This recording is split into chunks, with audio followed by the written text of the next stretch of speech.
উদয়নকে বলি, তুমি কিন্তু ভেবো না এটা দিনহাটা, ভাইবো না এটা দিনহাটা আছে। বলো।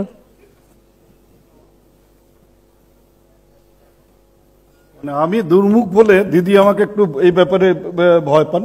আমি কাউকে ভয়টাই পাই না, মানে আমার মুখের জন্য আর কি না, তোমার মুখকেও আমি ভয় পাই না। আচ্ছা, তোমারে কইয়া দিলাম এটা দিনহাটা নয়।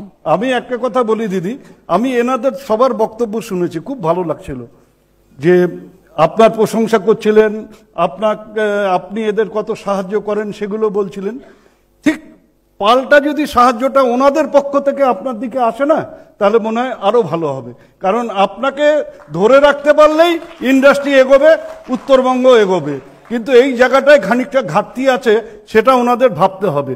এটা বলে আমি আমার বক্তব্য শেষ করলাম। এই যে দুর্মুখ বলেছে না, কথাটা যথার্থ ব্যাখ্যা, কিন্তু দুর্মুখ হলেও আজকে কিন্তু ভালো বলেছে, পজিটিভ কথা বলেছে। Naturally we need your support always, they are our family member. Thank you. এই জন্য ওকে একটা রসগোল্লা খাইয়ে দেওয়া হবে যাতে আরো মোটা হতে পারে। আমি চিফ সেক্রেটারি